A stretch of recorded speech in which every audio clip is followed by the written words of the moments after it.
Praise the lord. హల్లెలూయా. శబ్దం ఒకసారి చేతుల పైకెత్తి హల్లెలూయా. దేవునికి స్తోత్రం. కొద్ది నిమిషాలు అందరం కూడా దేవుని మాటలిందాం. దేవుని బిడ్డలారా, దేవుడు మనల్ని ప్రేమించిండు. పోయిన ఆదివారం నుంచి ఈరోజు ఆదివారం వరకు మనలందరినీ కూడా సజీవ లెక్కలో ఉంచిండు. మన ప్రయాణంలో ఆయన భద్రత మనకిచ్చిండు, ఆయన కాపుదల మనకిచ్చిండు. దేవుడు చెప్పిండు 6 రోజులు కష్టపడి చదువు, 6 రోజులు కష్టపడి పని చేయి, ప్రయాణం చేయి. 7వ రోజు ఈ 6 రోజులు దేవుడు నీకు తోడున్నందుకు, నిన్ను బలపరిచినందుకు, నీకు సహాయం చేసినందుకు కృతజ్ఞతలు చెల్లించడానికి, దేవు వాక్యం వినటానికి, విన్న తర్వాత మారుమనసు పొందటానికి, రక్షించబడటానికి, బాప్తిసం తీసుకోవటానికి, బలలో పాలు పొందులు పొందటానికి, ఆ తర్వాత నీ ద్వారా ఇంకా అనేక మంది మార్చబడటానికి దేవుని మందిరానికి రమ్మనడం. దేవునికి స్తోత్రం. దేవుని మందిరానికి రమ్మనడం. ఏదేమైనప్పటికీ ఈ దినాన్ని, సమయాన్ని దేవుడు మనకిచ్చిండు. ఈరోజు మనం అందరం కూడా సజీవులుగా ఉన్నాం. అందును బట్టి ఎంత స్తుతించినా కానీ దేవునికి మనం ఇంకానూ కూడా తక్కువే. దేవుడు మన పట్ల, మన కుటుంబాల పట్ల చేసిన కార్యాలకి ఎంత స్తుతించినా కానీ, ఏమేమి దేవునికి మనం అర్పించినా కానీ ఇంకనూ కూడా చాలా తక్కువే. ఏడాది దూడలనా, వేలాది పొట్టేళ్ళనా, నీవు చేసిన ఉపకారములకు నేనేమి చెల్లింతును. వాస్తవం కదా దేవుని బిడ్డలారా? మన పట్ల, మన కుటుంబాల పట్ల దేవుడు చేసిన మేళ్ళకి ఏమి చెల్లించినా మనం దేవునికి తక్కువే. ఎందుకో తెలుసా? ఆయన చివరి రక్తపు బొట్టును మన కొరకు ధారపోసి మనల్ని బ్రతికింపజేయటం కోసం ఆయన మన కొరకు మరణించి, తిరిగి మరణాన్ని జయించి, సాతాను ఓడించి పునరుద్ధానుడై తిరిగి లేచిండు. చప్పట్లు కొట్టి ప్రభు నామానికి కనపడదాం. దేవునికి స్తోత్రం. మనం సేవిస్తున్న దేవుడు, మనం ఆరాధిస్తున్న దేవుడు, మనం కలిగి ఉన్న దేవుడు ఎవరో తెలుసా? సజీవుడు. ఆమేన్. ఎవరంట? సజీవుడు. ధైర్యంగా చెప్పాలి మనం. అమ్మా, మీ దేవుడు ఎవరో? యేసు ప్రభు అనకూడదు. మా దేవుడు సజీవుడు, మరణాన్ని జయించిన సజీవుడు. ఎందుకు మరణించిండు? లోకంలో ఉన్న పాపాల కోసం, పాపులైన మనుషుల కోసం. కనుక ఆయన సజీవుడు. నేటికి సజీవుడు మన దేవుడు. సజీవుణ్ణి కలిగి ఉన్నాం, సజీవుణ్ణి ఆరాధిస్తున్నాం. మనం ఎంత ధన్యులమో, మనం ఎంత ధన్యులమో. ఏదేమైనప్పటికీ ఘనత, మహిమ, ప్రభావములో యేసయ్యకే చెందునుగాక. ఆమేన్. కొద్ది నిమిషాలు వాక్యం వినండి. మరొకసారి చేరి వచ్చిన దేవుని బిడ్డలైన మీ అందరికీ కూడా నా హృదయపూర్వక వందనాలు. దేవునికి స్తోత్రం. దేవుణ్ణి ఆరాధించటానికి అనేక మంది దైవజనుల ద్వారా ఆయా ప్రాంతాల్లో, ఆయా గ్రామాల్లో, రాష్ట్రాల్లో, దేశాల్లో దేవుడు ఏమిచ్చిందంటే కుటుంబాల్లో కార్యాలు జరిగించి, కుటుంబ సభ్యుల ద్వారా స్థలాలు ఇచ్చి, దైవజనులు ప్రార్థనల ద్వారా, సంఘము ప్రార్థన ద్వారా మందిరాలు ఇచ్చిండు. దేవునికి స్తోత్రం. ఇప్పుడు మనం కూడా ఒక మందిరంలో ఉన్నాం. ఓకే, దేవునికి స్తోత్రం. మందిరం అనేది ఆర్భాటంగా ఉండకూడదు. మందిరం అనేది మనుషులని ఆకర్షించేదానిగా ఉండకూడదు. మందిరం అనేది లోపల డిస్కో లైట్స్తో ఉండకూడదు. మందిరములో చక్కని, స్వచ్ఛమైన, మనిషి యొక్క బ్రతుకును మార్చే వాక్యం వింటే చాలు. దేవునికి స్తోత్రం. కనుక మందిరాన్ని చూసి మందిరంలోకి వస్తే పరలోకం ఉండదు. మందిరంలో ఉన్న లైటింగ్ చూసి మందిరానికి వస్తే పరలోకం ఉండదు. మందిరంలో ఉన్న జనాన్ని చూసి మందిరానికి వస్తే పరలోకం ఉండదు. సత్యమైన, స్వచ్ఛమైన మనిషి యొక్క బ్రతుకు, జీవితం మార్చే వాక్యము ఎక్కడుండా చెట్టు కింద నుండి వాక్యం విన్నా కానీ వాళ్ళ బ్రతుకు మారిపోయింది. చప్పట్లు కొట్టి ప్రభు నామాన్ని కనపడదాం. కనుక ఏది ఏమైనప్పటికీ దేవుణ్ణి ఆరాధించడానికి చిన్నదో పెద్దదో మందిరం కావాలి. కనుక మందిరానికి వచ్చే ప్రజలకి దేవుడు ఒక పేరు పెట్టిండు. ఏం పేరు పెట్టిండంటే సంఘము. దేవునికి స్తోత్రం. ఏం పేరు పెట్టిండు చెప్పండి? సంఘము. దేవుడు ఆదిలో, తండ్రి అయిన దేవుడు కుటుంబాన్ని నిర్మించిండు. తండ్రి అయిన దేవుడు ఆదిలో ఏమి నిర్మించిండు? కుటుంబాన్ని నిర్మించిండు. ఎవరు ఆ కుటుంబం? హవ్వ, ఆదాము. వాళ్ళిద్దరు ఎవరంటే భార్య భర్తలు. వాళ్ళకు దేవుడు 3 సంతానాన్ని ఇచ్చిండు. కయ్యూను, హేబేలు, షేతు. అదంతా కూడా ఒక కుటుంబం. దేవుడు ఆదిలో కుటుంబాన్ని నిర్మించిండు. మొదటగా నిర్మించిన వారి కుటుంబం పేర్లు చెప్పాం. కొన్ని కుటుంబాలు కలిస్తే ఏమైద్ది? ఒక సంఘం అయిద్ది. దేవునికి స్తోత్రం. కొన్ని కుటుంబాలు కలిస్తే ఏమైద్ది? ఒక సంఘం అయిద్ది. ఒక సంఘం అయిద్ది. ఆదిలో ఇంటింట ప్రార్థన పెట్టేవాళ్ళు. దేవునికి స్తోత్రం. ఇంటింట రొట్టె విరిచేవాళ్ళు. అప్పుడు అంతగా మందిరాలు ఉండేవి కాదు. ప్రతి ఇంట్లో ప్రార్థన, ప్రతి ఇద్దరు కాడ ప్రార్థన, ప్రతి 3 కాడ ప్రార్థన. అందుకే దేవుడు ఏం చెప్పిండు? ఎక్కడైతే 2 లేక 3 కూడి నా నామాన్ని ధ్యానిస్తారో అక్కడ నేనుంటా. దేవునికి స్తోత్రం. అక్కడ నేనుంటా. ఆ తర్వాత రాను దైవజనుల్ని విస్తరించిండు. దేవుడు కుటుంబాల్లో సంఘాలు అద్భుతాలు చేసిండు. ఇక ప్రజలు దేవుడు మా కుటుంబంలో మేలు చేసిండని స్థలాలు ఇచ్చేవాళ్ళు, మందిరాలు కట్టించేవాళ్ళు, మందిరం నిర్మాణంలో ఉంటే సహాయం చేసేవాళ్ళు. ఏదేమైనప్పటికీ ఇప్పుడు ప్రజెంటు దేవుని సేవ, దేవుని సేవకులు, మందిరాలు విస్తరిస్తూ ఉండే. ఇంకా విస్తరించునుగాక. ఆమేన్. ఇంకా నువ్వు కూడా విస్తరించునుగాక. సరే, ఏం పెట్టిండంట దేవుడు? ఇప్పుడు మనకేం పేరు పెట్టిండు? సంఘము అనే పేరు పెట్టిండు. సంఘము యొక్క ప్రాముఖ్యత. ఈరోజు పరిశుద్ధాత్మ దేవుడు మనందరికి ఇస్తున్న వాక్యం యొక్క అంశం ఏంటంటే సంఘము యొక్క ప్రాముఖ్యత. ఇప్పుడు కుటుంబంలో ఒక తండ్రి ఉన్నాడు. తండ్రి ప్రాముఖ్యత ఏంది? కుటుంబంలో తండ్రి యొక్క ప్రాముఖ్యత ఏంది? తండ్రి బాధ్యత ఏంది? భార్యకి పిల్లలకి కావలసినవి ఇవ్వటం, వాళ్ళని చక్కగా దేవుని యందు భయభక్తులుగా పెంచటం. తండ్రి బాధ్యత ఏంది? ఉద్యోగం చేయటమో, వ్యవసాయం చేయటమో, వ్యాపారం చేయటమో, వచ్చే డబ్బు కుటుంబ పోషణ కొరకు ఖర్చు చేయటం. దేవునికి స్తోత్రం. అది తండ్రి బాధ్యత. మరి తల్లి బాధ్యత? భర్తకి భార్యకి వండి పెట్టడం, ఇంటి పని చేసుకోవటం, ఆమె కూడా చదువుకుంటే ఉద్యోగం చేయటం, వ్యాపారం లేకపోతే కూలి పని చేయటం. అంతేనా? కుటుంబాన్ని కట్టడం అది తల్లి బాధ్యత. మరి పిల్లలు, చిన్నపిల్లలైతే చక్కగా చదివించటం, తల్లిదండ్రులు కష్టపడి చదివిస్తూ ఉంటే చదివించటం. చదువు అయిపోయిన వాళ్ళైతే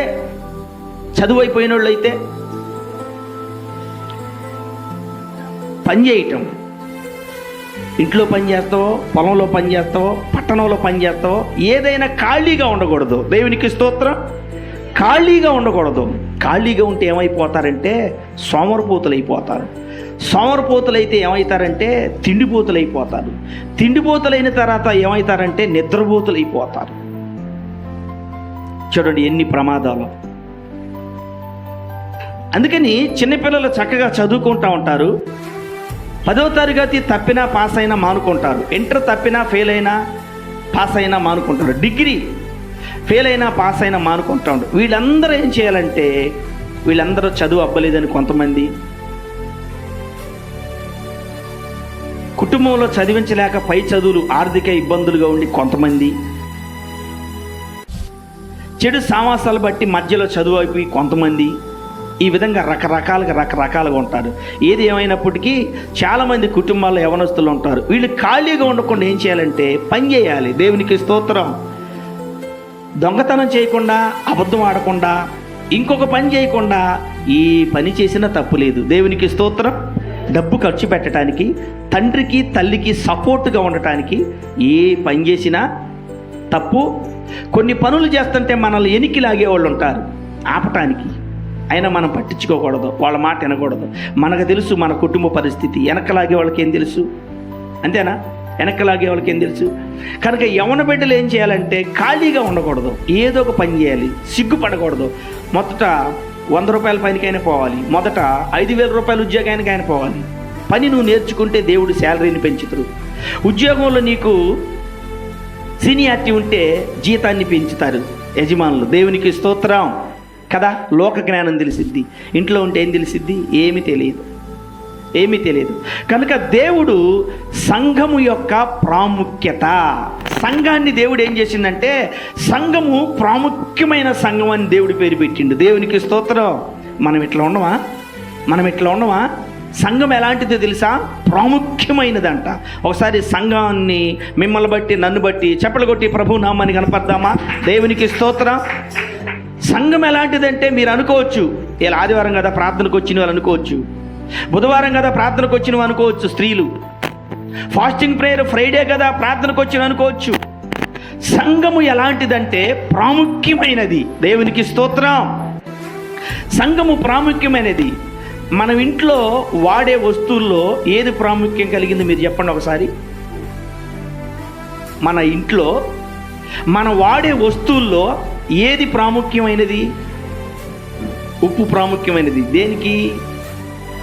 ఆహారం తినటానికి.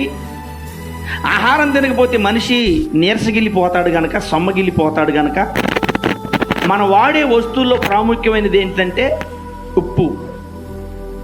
చప్పిడి కూర అయినా తినొచ్చు, కషమైన కూర అయినా తినొచ్చు. రక్షించబడ్డ తర్వాత, మారు మనసు పొందిన తర్వాత, దేవుని మాటలు వినకపోతే, బైబిల్ చదవకపోతే ఆత్మీయమైన ఆశీర్వాదాలు మనం పొందుకోలేం. దేవునికి స్తోత్రం. కుటుంబంలో మనం వాడే వస్తువుల్లో అతి ప్రాముఖ్యమైన వస్తువు ఏదైనా ఇంట్లో ఉందంటే బైబిల్. అది చప్పట్లు కొట్టి ప్రభు నామాన్ని కనపడదామా? ఏంటంట? సెల్ ఫోన్ కాదు, టీవీ కాదు, నువ్వు వేసుకునే ఆభరణాలు కాదు, నీ జేబులో ఉండే డబ్బు కాదు, నువ్వు ధరించుకునే వస్త్రాలు కాదు, నువ్వు తోలే బండి, నువ్వు కూర్చునే కారు కాదు. 1,00,000 రూపాయలు పెట్టి నీ ఇంటికి పెయింట్లు వేసుకోవచ్చు, అది కాదు ప్రాముఖ్యం. మనం వాడే వస్తువుల్లో ప్రాముఖ్యమైనది, అతి ప్రాముఖ్యమైనది ఏంటో తెలుసా? బైబిల్. అది పరిశుద్ధ గ్రంథం. అది ప్రపంచాన్నే మార్చిద్ది. దాంట్లో నిజము తప్ప, సత్యము తప్ప అబద్ధము కానీ అసత్యం కానీ ఉండదు. చప్పట్లు కొట్టి ప్రభు నామాన్ని కనపడదాం. దేవునికి స్తోత్రం. వస్తా అంటారా? కాదంటారా? బైబిల్లో అబద్ధం ఉండిద్దా? అసత్యం ఉండిద్దా? దేవుడు చెప్పిండు. ఏమని చెప్పిండు? నేనే మార్గమును, సత్యమును, జీవమును. యోహాను సువార్త 14:6 ఆ మాట రాయబడి ఉండిద్ది. కనుక సత్యము మనల్ని ఏం చేసిందంటే స్వతంత్రులుగా చేసింది. ఒకప్పుడు మనం బానిస బ్రతికాం. మన తండ్రులు, మన తాతలో, మన ముత్తాతలో ఎక్కడుండారంటే తెల్లదొరల చేతిలో ఉండారు. వాళ్ళు కూర్చోమంటే కూర్చోవాలి, లేవమంటే లేవాలి, తలగడు చుట్టుకోవాలి, గోసు పెట్టుకోవాలి. బానిస బ్రతుకు, జీతగాడి బ్రతుకు. వాళ్ళు పెడితే మనం తినాలి, వాళ్ళు ఇస్తే మనం డబ్బు తీసుకోవాలి. చూడండి ఎలాంటి బానిస బ్రతుకు. అయితే దేవుడు కొంతమందికి జ్ఞానం ఇచ్చిండు, ధైర్యం ఇచ్చిండు, వివేకం ఇచ్చిండు. ఆ జ్ఞానం కలిగిన వాళ్ళు కూడా బైబిల్ చదివారు. బైబిల్ చదివి ఏదేమైనప్పటికీ మొత్తానికి సత్యము మనల్ని ఏం చేసిందంటే స్వతంత్రులుగా చేసింది. చప్పట్లు కొట్టి ప్రభు నామాన్ని కనపడదాం. హల్లెలూయా. కనుక సంఘము కూడా ఎలాంటిదంటే ప్రత్యేకమైనది, ప్రాముఖ్యమైనది. ఇప్పుడు చూడండి, ఇది మందిరంలో మనం కూర్చున్నాం. దీనికి ఏమని పేరు పెట్టిండు దేవుడు? సంఘం అని పేరు పెట్టిండు. ఇక్కడ ప్రార్థన జరుగుతుంది. ఏమని పేరు పెట్టిండంటే ప్రత్యేకమైనది, ప్రాముఖ్యమైనది. దేవునికి స్తోత్రం. మన పక్కనే డ్యాన్స్ పార్టీ పెడతా ఉంటారు. ఇంకొంచెం ముందుకెళ్తే రాజకీయ మీటింగ్ జరుగుతూ ఉండిద్ది. ఇప్పుడు ఈ మూడిట్లో ఏది ప్రాముఖ్యమైనది? ఏది ప్రత్యేకమైనది? ఏది ప్రాముఖ్యమైనది? మనిషి ఎంజాయ్ చేయటానికి ఈ భూమి మీద అసమాధానం పొందుకోవటానికి ఈ రెండు కూడా మనిషికి కావాలి. పరిపూర్ణ మనశ్శాంతితో మనిషి నింపబడాలంటే, భూమి మీద బ్రతికినప్పుడు సమాధానంగా మనిషి ఉండాలంటే, అందరికంటే దేవుడు మనల్ని హెచ్చుగా ఆశీర్వదించాలంటే, భూమిని విడిచిపెట్టినప్పుడు కూడా మనం పరలోకం ఉండాలంటే సంఘము ప్రాముఖ్యమైనది, ప్రత్యేకమైనది. చప్పట్లు కొట్టి ప్రభు నామాన్ని కనపడదాం. దేవునికి స్తోత్రం. చాలామందికి తెలియదు, ఏదో నేను చర్చికి వెళ్తున్నా కదా అనుకుంటున్నారు. సంఘం ఎలాంటిదంటే ప్రత్యేకమైనది, ప్రాముఖ్యమైనది. ఎందుకు సంఘము ప్రత్యేకమైనదో ప్రాముఖ్యమైనదో 2-3 మాటలు చెప్పి నా ప్రసంగాన్ని ముగిస్తా. బైబిల్లో నుంచి ఒక వచ్చిన భాగాన్ని మనం చదువుకుందాం. ఎఫెసీయులకు రాసిన పత్రిక, అపోస్తుడైన పౌలు ఎఫెసీయులకు రాసిన పత్రిక మొదటి అధ్యాయము 3వ వచనం నుంచి కొన్ని వచనాలు చదువుకుందాం, లేకపోతే 4వ వచనం నుంచి త్వరగా కొన్ని వచనాలు చదువుకుందాం.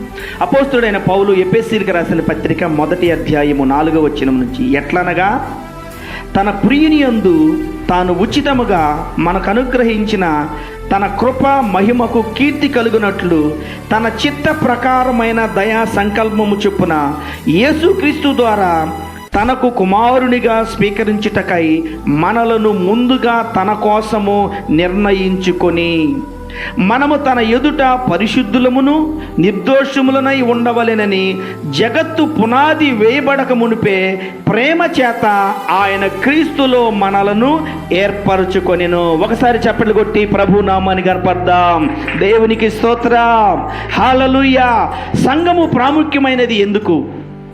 సంఘము ప్రత్యేకమైనది ఎందుకో తెలుసా?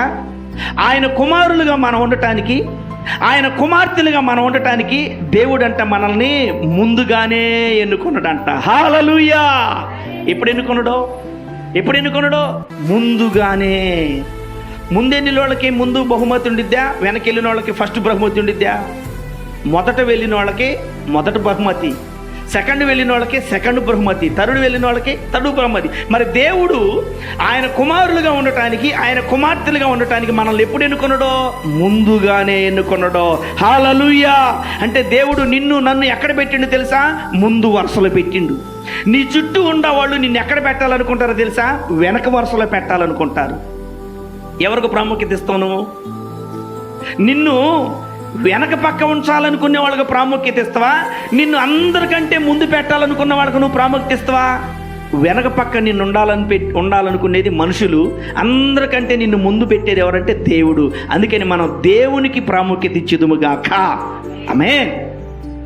సంఘము ప్రాముఖ్యమైనది, ప్రత్యేకమైనది. ఎందుకో తెలుసా? సంఘము ప్రత్యేకమైనది, ప్రాముఖ్యమైనది. దేవుడు ముందుగానే ఆయన కుమారులుగా, ఆయన కుమార్తెలుగా ఆయన సింహాసనం మీద మనల్ని కూర్చోబెట్టడానికి, దేవదూతలు పోలి మనం ఉండటానికి, బంగారపు వీధుల్లో మనల్ని నడిపించడానికి దేవుడు అంట మనల్ని ఏం చేసిందంట? ముందుగానే మనల్ని ఎన్నుకున్నాడంట. దేవునికి స్తోత్రం. చూసారా దేవుని బిడ్డలారా? మన పట్ల దేవునికి ఉన్న జాలి చూడండి, మన పట్ల దేవునికి ఉన్న దయ చూడండి, మన పట్ల దేవునికి ఉన్న కనికరము చూడండి. మనల్ని ముందుగానే ఎన్నుకున్నాడు ఆయన కుమారులుగా ఉండటానికి, ఆయన కుమార్తెలుగా ఉండటానికి. దేవునికి స్తోత్రం. రెండోది చదువుకుందాం. ఒకటి, దేవుడు మనల్ని, సంఘము ప్రాముఖ్యమైనది, సంఘము ప్రత్యేకమైనది. ఎందుకో తెలుసా? ఆయన కుమారులుగా, ఆయన కుమార్తెలుగా మనం ఉండటానికి దేవుడు ఏం చేసిండంటే మనల్ని ముందుగానే ఎన్నుకున్నాడు. ఎందుకు దేవుడు మనల్ని ముందుగానే ఎన్నుకున్నాడంటే ఆత్మీయమైన దీవెనలో మనకు దేవుడు ఇవ్వటానికి. దేవునికి స్తోత్రం. ఎలాంటి దీవెనలో? భూ సంబంధమైన దీవెనలు కాదు, శరీర సంబంధమైన దీవెనలు కాదు, ఇంతలో ఉండి కొంతలో మాయమైపోయేది దీవెనలు కాదు. దేవుడు ఒక కుటుంబాన్ని, దేవుడు ఒక మనిషిని ఆశీర్వదిస్తే ఇక ఎంతమంది ఆ ఇంటి మీదే కన్ను వేసినా, ఆ ఇల్లు నాశనం అయిపోవాలి అని నోటితో పలికినా, అది దేవుడు ఆశీర్వదించిన మనిషి గనక, అది దేవుడు ఆశీర్వదించిన కుటుంబం గనక ఆ కుటుంబాన్ని ఏది కూడా కదిలించదో. చప్పట్లు కొట్టి ప్రభు నామాన్ని కనపడదాం. దేవునికి స్తోత్రం. కనుక దేవుడు మనల్ని ముందుగానే ఎందుకు ఎన్నుకున్నాడంటే ఆత్మీయమైన వరాలు, ఆత్మీయమైన దీవెనలో దేవుడు మనకి ఇవ్వటానికి. బైబిల్లో శరీరానుసారమైన కార్యాలు ఉన్నాయి. అవన్నీ ఏమైతే అంట? మృతమైతే. శరీరానుసారమైన కార్యాలు మనలో ఉంటే మనకు నరకం. ఆత్మానుసారమైన కార్యాలు ఉన్నాయి బైబిల్లో, ఆత్మఫలాలు ఉన్నాయి. దేవునికి స్తోత్రం. ప్రతి ఇంట్లో గలతీయులకు రాసిన పత్రికలో ఆత్మఫలాలు ఉన్నాయి, రెండోది శరీర కార్యాలు ఉన్నాయి. ఇప్పుడు దేవుడు మనకి ఎలాంటి ఆశీర్వాదాలు ఇవ్వటానికి మనల్ని ముందుగానే ఎన్నుకున్నాడో? ఆత్మీయమైన వరాలు, ఆత్మీయమైన ఆశీర్వాదాలు ఇవ్వటానికి. మనందరిలో కూడా గలతీ పత్రికలో 5వ అధ్యాయంలో 19 నుంచి చదివితే దేవుని బిడ్డలారా, అక్కడ శరీర కార్యాలు ఉన్నాయి. అక్కడ ఏమున్నాయి అంటే ఆశీర్వాదం మనం పొందుకోవటానికి ఆత్మ ఫలాలు, ఆత్మవరాలు కూడా మనకుండి. శరీర కార్యాలు మనలో దేవుని వాక్యము ద్వారా నశింపజేసి ఆత్మ ఫలాలతో దేవుడు మనల్ని నింపునుగాక. ఆమేన్. కనుక చెప్పండి, ముందుగానే దేవుడు మనల్ని ఎందుకు ఎన్నుకున్నాడో? ఆత్మీయమైన ఆశీర్వాదాలు దేవుడు మనకి ఇవ్వటానికి ఎన్నుకున్నాడు. చూడండి 22వ అధ్యాయం 23వ వచనం ఒకసారి చదివినట్లయితే, ఎఫెసీయులకు రాసిన పత్రిక, రెండోది సంఘము ప్రాముఖ్యం. ఎందుకంటే ప్రభువునందు ప్రియ దేవుని బిడ్డలారా, సంఘము క్రీస్తు యొక్క శరీరము. దేవునికి స్తోత్రం. సంఘము ప్రత్యేకమైనది ఎందుకు? సంఘము ప్రాముఖ్యమైనది ఎందుకంటే, మొదటి మాట చెప్పండి, దేవుడు మనల్ని ముందుగానే ఎన్నుకున్నాడు కాబట్టి. దేవుడు మనల్ని ముందుగానే ఎందుకు ఎన్నుకున్నాడు? ఆత్మీయమైన ఆశీర్వాదాలు మనకి ఇవ్వటానికి. రెండోది, ఎఫెసీయులకు రాసిన పత్రిక 1వ అధ్యాయం 22-23 వచనాలు మనం చదివితే, సంఘము ఎందుకు ప్రత్యేకమైనది, ప్రాముఖ్యమైనది అంటే, సంఘము క్రీస్తు యొక్క శరీరము. దేవునికి స్తోత్రం. దేవుడు మనిషికి ఏం కావాలో, మనిషికి కావాల్సింది ముందుగానే నిర్మించిండు. ఆ తర్వాత మనిషిని తయారు చేసిండు. దేవునికి స్తోత్రం. కనుక అంతా కూడా దేవుని యొక్క చేతిలో ఉంది, అంతా కూడా దేవుని యొక్క పాదాల కింద ఉంది. కనుక సంఘము ప్రత్యేకమైనది, ప్రాముఖ్యమైనది. ఎందుకంటే రెండోది, సంఘం అంటే దేవుని యొక్క శరీరం. దేవునికి స్తోత్రం. దేవుని యొక్క శరీరం. కొన్ని మందిరాల్లో, కొన్ని సంఘాల్లో గ్లాసులో ద్రాక్షారసం స్వీకరిస్తూ ఉంటారు. కొన్ని మందిరాల్లో, కొన్ని సంఘాల్లో ఎవరి గ్లాసు వారి దాంతోనే స్వీకరిస్తూ ఉంటారు. కొన్ని సంఘాల్లో, కొన్ని మందిరాల్లో ఒక జగ్గుతో, దైవజనుడు జగ్గులో ద్రాక్షారసం తీసుకుని వెళితే, అక్కడికి వెళ్ళిన తర్వాత రక్షించబడిన వాళ్ళు నోరు తెరిస్తే ద్రాక్షారసాన్ని స్వీకరిస్తూ ఉంటారు. సంఘము దేవుని యొక్క శరీరం. సంఘం అంతా ఒకటే. దేవునికి స్తోత్రం. కొన్ని మందిరాల్లో, కొన్ని సంఘాల్లో ఒక గ్లాసులో ద్రాక్షారసం ఉండిద్ది. ఆ గ్లాసు ఒకరి దగ్గరికి వెళ్ళినప్పుడు ఎత్తిపోసుకొని తాగకూడదు, నోటితో అంతే తాగాలి. అట్లా సంఘం మొత్తం తాగాలి. ఎందుకు చెప్పండి? రక్షించబడ్డ తర్వాత, మారుమనసు పొందిన తర్వాత కుల మత భేదాలు ఉండవు, హెచ్చు తగ్గులు ఉండవు, ధనము పేదరికం ఉండదు, నీవు నేను విడిగా ఎడంగలేదు. సంఘం అంతా ఒక్కటే. దేవునికి స్తోత్రం. ఒకే దేవుణ్ణి సేవిస్తున్నాం గనక, ఒకే సంఘానికి వెళుతున్నాం గనక, ఒకే రొట్టెలో పాలు పొందుతున్నాం గనక, ఒకే గ్లాసులో ద్రాక్షారసం అనే పానీయం స్వీకరించాలి. కనుక రెండవది, సంఘము ప్రత్యేకమైనది, ప్రాముఖ్యమైనది. ఎందుకంటే సంఘము దేవుని యొక్క శరీరం. దేవునికి స్తోత్రం. దేవుని రక్తంతో కొనబడిన బిడ్డలు మనం మన సొత్తు కాదు. ఎవరి సొత్తు అంట? విలువ పెట్టి రక్తాన్ని చిందించిన మనమందరము కూడా ఎవరి సొత్తు అంటే దేవుడి సొత్తు. దేవునికి స్తోత్రం. మనం చచ్చిపోలేదా? ఏది పాస్టర్ గారు అట్లా అన్నాం? మనం బతికే ఉన్నాం అనుకోబాకండి. నీళ్ళలోకి పోయి బాప్తిసం తీసుకునేటప్పుడు పాత మనిషి చచ్చిపోయిండు. దేవునికి స్తోత్రం. చచ్చిపోయిందా? సరిగ్గా చచ్చిపోలేదా? వాగులో బాప్తిసం తీసుకో, కాలంలో బాప్తిసం తీసుకో, రమ్ములో బాప్తిసం తీసుకో, నదిలో తీసుకో, సముద్రంలో తీసుకో. నువ్వు ఎప్పుడైతే బాప్తిసం తీసుకోవడానికి నువ్వు వెళ్ళావో, నీ పాత ఆలోచన, పాత మనిషి, పాత బుద్ధి, పాత క్రియలు, పాత తలంపులు అన్నీ ఏమైపోయినాయి? పాతి పెడతాను నువ్వు. దేవునికి స్తోత్రం. పాత మనిషి చచ్చిపోయిండు. కొత్తగా నూతనంగా జన్మించిన పిల్లవాడు వలె మనం తయారవుతాం బాప్తిసం తీసుకున్నప్పుడు. దేవునికి స్తోత్రం. కనుక ఇప్పుడు మనం ఎవరు చెప్పండి? మనము మన సొత్తు కాదు, విలువ పెట్టి కొనబడిన దేవుని యొక్క సొత్తు. రెండోది, సంఘము ప్రత్యేకమైనది, ప్రాముఖ్యమైనది. ఎందుకంటే సంఘము దేవుని యొక్క శరీరం. దేవుని శరీరం నలగొట్టబడింది, దేవుని శరీరం గెంటివేయబడింది, దేవుని శరీరం ఎగతాళి చేయబడింది, దేవుని శరీరం గాయపరచబడింది, దేవుని శరీరం నిందించబడింది. చాలా శ్రమలు, చాలా కష్టాలు. క్రైస్తవులైన మనకు కూడా శ్రమలు వస్తాయి, బాధలు వస్తాయి, కష్టాలు వస్తాయి. మనము కూడా ఒక్కొక్కసారి విరవబడాలి, మనము కూడా ఒక్కొక్కసారి నలగొట్టబడాలి. దేవుని వలె మనము కూడా ఓర్చుకుందుముగాక. ఎంత బాధ అయినా, ఎంత నిందైనా, ఎన్ని శ్రమలైనా, ఎన్ని గాయాలైనా, ఎన్ని ఇబ్బందులైనా, ఎన్ని వ్యాధులైనా, ఎంత తప్పైనా దేవుడు ఓర్చుకున్నాడు గనక, సహించిండు గనక జయాన్ని పొందుకున్నాడు. దేవుడు మనకు మాదిరి చూపించెళ్ళిండు. దేవుని మార్గములో మనం నడుచుదుముగాక. ఆమేన్. మూడోది సంఘము ప్రాముఖ్యమైనది, ప్రత్యేకమైనది. ఎందుకంటే ప్రభువునందు ప్రియ దేవుని బిడ్డలారా, సంఘము ద్వారా అధికారులు, రాజులు, సమస్త జనులు వాక్యం తెలుసుకోవాలి. దేవునికి స్తోత్రం. ఈ మాట ఎక్కడుందంటే ఎఫెసీయులకు రాసిన పత్రిక 3వ అధ్యాయం 8వ వచనం నుంచి 11వ వచనం దాకా ఉంది. సంఘము మూడోది ప్రాముఖ్యమైనది, ప్రత్యేకమైనది. ఎందుకంటే సంఘము ద్వారానే రాజులైనా, అధికారులైనా, లాయర్లైనా, పోలీసులైనా, సినిమా యాక్టర్లైనా, రాజకీయ నాయకులైనా, కోయజాతి కొండజాతి మనుషులైనా, పురుషులైనా, స్త్రీలైనా, యవనస్తులైనా, వృద్ధులైనా, చిన్నపిల్లలైనా, చదువుకున్న వాళ్ళైనా, చదువు లేని వాళ్ళైనా, ఆయా డిపార్ట్మెంట్లో పనిచేస్తున్న వాళ్ళైనా, వాహనాలు తోలే వాళ్ళైనా, వ్యాపారం చేసేవాళ్ళైనా సంఘము ద్వారా బయటికి ఏమి వెళ్ళాలంటే వాక్యము వెళ్ళాలి. చప్పట్లు కొట్టి ప్రభు నామాన్ని కనపడదాం. హల్లెలూయా. సంఘము ద్వారా బయటికి ఏమి వెళ్ళాలంట? వాక్యం వెళ్ళాలి. చేపల కూర వండుతున్నాం అనుకో, ఇంట్లో నుంచి కిటికీల్లో నుంచి ఏం వెళ్ళిపోయింది? వాళ్ళకే మసాలు వాసన వెళ్ళిపోయిద్ది. నువ్వు పలావ్ వండుతున్నావు అనుకో, ఏం వెళ్ళిపోయింది? వాసన వెళ్ళిపోయింది. ఒక స్త్రీ మన చర్చి ముందు బరువైన పట్టీలు పెట్టుకొని వెళ్తుంది అనుకోండి, మనకేమైనా పడిద్ది? గజ్జల సౌండ్ వినపడిద్ది. ఒక స్త్రీ చాలా మల్లెపూలు పెట్టుకొని వెళ్ళిపోతుంది అనుకోండి, మనకేమొచ్చిద్ది? ఆవాసన వచ్చిద్ది. అట్లాగనే మందిరములో వాక్యం విన్న తర్వాత, నువ్వు బయటికి వెళ్ళిన తర్వాత నీలో నుంచి వాక్యం అనే సువాసన ప్రజలలోనికి వెళ్ళాలి. దేవునికి స్తోత్రం. అందుకు సంఘము ప్రాముఖ్యమైనది, ప్రత్యేకమైనది. నువ్వు వాక్యం వింటున్నావు, నువ్వు విన్న వాక్యం ఇతరులకు చెప్పాలి. దేవునికి స్తోత్రం. చెప్తున్నారు మరి. నువ్వు మారు మనసు పొందు బల్లలో పాలు పొందుతున్నావు. బల్లలో పాలు పొందుతున్న ప్రతి పురుషుడు, ప్రతి స్త్రీ, ప్రతి యవనస్తుడు దేవుడు రాకడ వరకు నువ్వేం చెప్పాలంటే యేసుక్రీస్తు ప్రభు గురించి నువ్వు సువార్త చెప్పాలి. దేవునికి స్తోత్రం. సువార్త అంటే మంచి వార్త. దేవుని జన్మ, దేవుని మరణం, దేవుని పునరుద్ధానం, నువ్వు దేవుడి గురించి చెప్పాలి. అందుకు సంఘము ప్రాముఖ్యమైనది, ప్రత్యేకమైనది.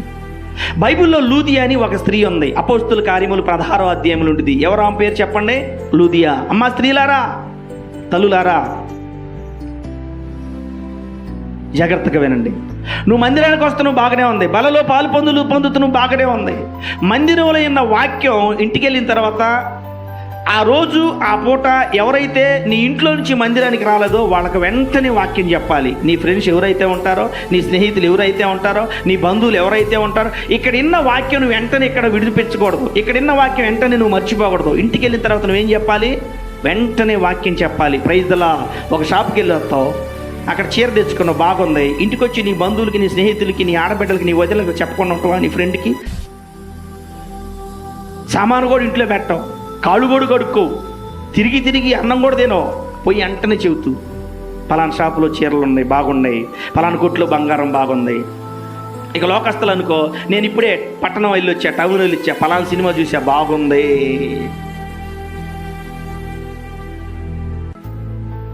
సంఘం ఎందుకు ప్రాముఖ్యమైనదంటే, సంఘం ఎందుకు ప్రత్యేకమైనదంటే, దేవుని బిడ్డలారా, సంఘము విన్న వాక్యము నీ ద్వారా రాజులు, అధికారులు, సామాన్య జనులు, నువ్వు పనిచేసే కాడ, నువ్వు పనిచేసే కంపెనీలో, ఫ్యాక్టరీలో, నువ్వు ప్రయాణం చేసే బస్సులో, ఆటోలో, వీళ్ళందరికీ నీ ద్వారా ఏమైపోవాలంటే వాక్యము వెళ్ళిపోవాలి, సువాసన వలె. దేవునికి స్తోత్రం. అప్పుడు నువ్వు తెలుసుకున్న దేవుణ్ణి వాళ్ళు తెలుసుకుంటారు, నువ్వు పొందుకున్న రక్షణ వాళ్ళు పొందుకుంటారు, నువ్వు అనుభవిస్తున్న ఆశీర్వాదం వాళ్ళు కూడా అనుభవిస్తారు. నువ్వు తప్పించబడిన నరకం నీ ద్వారా వాళ్ళు కూడా తప్పించబడతారు. చెప్పలు కొట్టి ఒకసారి ప్రభు నామాన్ని కనపడతాం. దేవునికి స్తోత్రం. ఎన్ని మాటలు చెప్పా ఇప్పటికీ? సంఘము ప్రాముఖ్యమైనది, సంఘము ప్రత్యేకమైనది. ఎందుకు సంఘము ప్రాముఖ్యమైనది, ప్రత్యేకమైనది? ఎన్ని మాటలు చెప్పా? ఇప్పటికి 3 మాటలు చెప్పా. మొదటి మాట చెప్పండి. దేవుడు మనల్ని ముందుగానే ఎన్నుకొనడం, ఆశీర్వదించబడటానికి, ఆయన బిడ్డలుగా స్వీకరించడానికి. దేవునికి స్తోత్రం. రెండవది, సంఘము ఆయన యొక్క శరీరం. ఎవరైనా దేవుని యొక్క శరీరం. మూడోది నీ ద్వారా రాజులకు, అధికారులకు, రైతులకు, ఫ్రెండ్కి, బంధువుకి, స్నేహితుడికి, రక్త సంబంధికి నీ ద్వారా ప్రపంచానికి వాక్యం వెళ్ళాలి. దేవునికి స్తోత్రం. 4వది, ఎఫెసీయులకు రాసిన పత్రిక 3వ అధ్యాయం 20వ వచనం 21వ వచనం చదివితే, సంఘము ద్వారానే దేవునికి మహిమ. చప్పట్లు కొట్టి ప్రభు నామానిగా పడదాం. హల్లెలూయా. సినిమా చూస్తే దేవునికి మహిమ వచ్చిద్దా? ఒకరిని తిడితే, ఒకరిని అనవసరంగా ఒక దెబ్బ కొడితే దేవునికి మహిమ వచ్చిద్దా? సీరియల్ చూస్తే దేవునికి మహిమ వచ్చిద్దా? డాన్స్ పచ్చి గారు తెల్లదా ఉందా 4:30 దాకా ఉంటే దేవునికి మహిమ వచ్చిద్దా? నీ కుటుంబ ఖర్చుల కొరకు లక్షలు వేలు ఖర్చు పెట్టుకుంటే దేవునికి మహిమ వచ్చిద్దా? నువ్వు రక్షణ పెట్టబడకపోతే దేవునికి మహిమ వచ్చిద్దా? ఆదివారం చికెను, మటను, ఫిష్, ఫ్రాన్స్ ఇవన్నీ తెచ్చుకొని వండుకొని తింటే దేవునికి మహిమ వచ్చిద్దా? రాదు, రాదు. నువ్వు గృహంలో ఉంటే దేవునికి మహిమ వచ్చిద్దా? రాదు. నువ్వు సినిమా హాల్లో ఉంటే దేవునికి మహిమ వచ్చిద్దా? రాదు. నువ్వు బంధువుల దగ్గర ఉంటే దేవునికి మహిమ వచ్చిద్దా? రాదు. ఎందుకు సంఘము ప్రాముఖ్యమైనది, ప్రత్యేకమైనది అంటే సంఘము ద్వారా దేవునికి మహిమ రావాలి. హల్లెలూయా, దేవునికి స్తోత్రం. సంఘములోకి అనేక మంది వస్తారు, వచ్చి ఏం చేస్తారు? పాటలు పాడతారు, దేవునికి మహిమ. ఆరాధన చేస్తారు, దేవునికి మహిమ. బైబిల్ చదువుతారు, దేవునికి మహిమ. ప్రార్థన చేస్తారు, దేవునికి మహిమ. ఇంకా ఏం చేస్తారు? సాక్ష్యాలు చెప్తారు. కనుక ఇవన్నిటి ద్వారా దేవునికి ఏమి రావాలంటే మహిమ రావాలి, మహిమ రావాలి. ఎఫెసీయులకు రాసిన పత్రిక 3వ అధ్యాయం 19 వచనం 20 వచనం మనం చదివితే అక్కడే ఉందంటే, నువ్వు అడుగు వాటికంటే నేను అడుగు వాటికంటే అత్యధికమైన వాటిని దేవుడు మన కోసం ఇస్తారంట. దేవునికి స్తోత్రం. చూసారా దేవుని బిడ్డలారా? అందుకని సంఘము ప్రత్యేకమైనది, ప్రాముఖ్యమైనది. కనుక సంఘములోకి నువ్వు రా ప్రియుడా, దేవుని ప్రియ జనాంగమా. సమయం అతి సమీపంగా ఉన్నది, దేవుని రాకడ సమయము కొద్దిగానే ఉన్నదే. వస్తున్నవాడు త్వరగా వస్తుండని సాతానుడు కుటుంబాల మీద, యవన బిడ్డల మీద వాడి ప్రభావం చూపుతా ఉన్నాడు. మనుషుల్ని దేవుని దగ్గరకు రానియకుండా, దేవుణ్ణి ప్రేమించకుండా, దేవుడంటే భయపడకుండా, మనిషి ద్వారా కుటుంబం ద్వారా దేవునికి మహిమ రాకుండా సాతాను చేతుల్లో చితికిపోతున్నవా, నలిగిపోతున్నవా? సాతాను ఆలోచనలో, సాతాను తలంపుల్లో కూరుకుపోతా ఉన్నవా? అయితే ఈ ఉదయకాల సమయంలో నీకు ఒక శుభవార్త. దేవుడు చెప్తుండు, సంఘములోనికి రా. సంఘము ప్రత్యేకమైనది, సంఘము ప్రాముఖ్యమైనది. కనుక ఎందుకు సంఘము ప్రత్యేకమైనది, ప్రాముఖ్యమైనది అంటే, దేవుని బిడ్డ, దేవుడు మనల్ని పరిశుద్ధులుగా ఉండటానికి, ప్రత్యేకించటానికి, దేవుని కుమారులుగా కుమార్తెలుగా ఉండడానికి ముందుగానే మనల్ని ఎన్నుకొనడు. హల్లెలూయా. రెండవది, సంఘము దేవుని యొక్క శరీరం. మూడవది, మన ద్వారా ప్రజలకి వాక్యం వెళ్ళాలి. నాలుగవది నాలుగో ఆశీర్వాదం అంట, నీ ద్వారా దేవునికి మహిమ రావాలి. నీ ద్వారా దేవుడు గణపరచబడాలి. ఎప్పుడు నీ ద్వారా దేవునికి మహిమ, ఘనత? నువ్వు దేవుణ్ణి అడగాలి, నువ్వు ప్రార్థన చేయాలి. ఇదిగో ఇక్కడ చూడండి, అడుగుడి మీకు ఇవ్వబడదు. నువ్వు అడగాలి. నువ్వు అడిగితే, నువ్వు అడగటంలో నిర్లక్ష్యం చేయకూడదు, నువ్వు అడగటంలో ఆలస్యం చేయకూడదు. ప్రార్థన అనగానే ముందే చేయాలి. చేస్తున్నారా? మరి ఇంట్లో ప్రార్థన చేసుకుంటున్నారా? సంఘంలో ప్రార్థన చేస్తున్నారా? ప్రార్థన అనగలోనే మోకాళ్ళ తండేయాలి. ప్రార్థన అనగలో నేను చేయను అనకూడదు. ప్రార్థన అనగలోనే ఆవులింతకూడదు, ఆవులింతలు రాకూడదు. ప్రార్థన అడుగు దేవుణ్ణి. నీ సమస్యలు దేవుడికి చెప్పడానికి సిగ్గుపడకూడదు. దేవునికి స్తోత్రం. ఎట్టి వ్యాధిగ్రస్తులైన డాక్టర్ గారికి వెళ్తారు, వాళ్ళ సమస్య చెప్తారా, దాచిపెడతారా? చెప్తారా, దాచిపెడతారా? దాచిపెట్టరు, చెప్తారు. కనపడే డాక్టర్కి చెప్పినప్పుడు కనపడిన దేవుడికి చెప్పడానికి సిగ్గెందుకు? దేవునికి స్తోత్రం. కనుక ఎలాంటి ప్రాబ్లం నీకుండా నువ్వు మోకరించి చేతులు ఆకాశం ఎత్తి, అయ్యా నా కుటుంబంలో నా ప్రాబ్లం ఇది, నా భర్త ప్రాబ్లం ఇది, నా భార్య ప్రాబ్లం ఇది, నా అక్క, నా చెల్లి, నా తమ్ముడు, నా అన్న, నా అల్లుడు, నా కూతురు, నా మనవడు, నా మనవరాలు, మా ప్రాబ్లం ఇదయ్యా, మా శరీర ప్రాబ్లం ఇదయ్యా, మా ఆర్థిక ఇబ్బందులు ప్రాబ్లం ఇది, మా వ్యాధులు ప్రాబ్లం ఇదయ్యా, మా సమస్య ఇదయ్యా. సిగ్గుపడక, భయపడక, ప్రియ దేవుని జనాంగమా, దేవుని బిడ్డలారా, తండ్రులారా, తల్లులారా, ప్రార్థించటం వెనకం చేయబాకండి, ప్రార్థించటం మానబాకండి, ప్రార్థనలో విసుగు చెందబాకండి. నువ్వు అడుగు వాటికంటే, నువ్వు ఊహించు వాటికంటే నా దేవుడు చెబుతుండు, అత్యధికమైన వాటిని నీకు ఇచ్చునుగాక. ప్రాముఖ్యమైన సంఘములో దేవుడు నిన్ను నిలబెట్టిండు. ఇంకా నీ ద్వారా అనేక మంది సంఘములో చేర్చబడుదురుగాక. దేవుడు రాకడ చాలా సమీపంగా ఉంది. ఆయన రాకడ కొరకు సిద్ధపడండి, అనేక మందిని సిద్ధపరచండి. ఈ మధ్యాహ్నం ఈ మాటల దేవుడు మనందరి హృదయంలో నింపునుగాక. ఆమేన్. చిన్న మాట ప్రార్థన. పరిశుద్ధుడైన యేసయ్యా, ఇంతవరకు వాక్యము ద్వారా నన్ను నిలబెట్టి సంఘానికి కావలసిన వర్తమానం మీరు అందించినందుకు వందనాలు. సమీపస్తులను, దూరస్తులను మీరు ఆశీర్వదించండి. వాక్య ప్రకారం జీవించలాగిన సహాయం దయచేయండి. యేసు నామములో ప్రార్థన చేస్తున్నాను తండ్రి. ఆమేన్.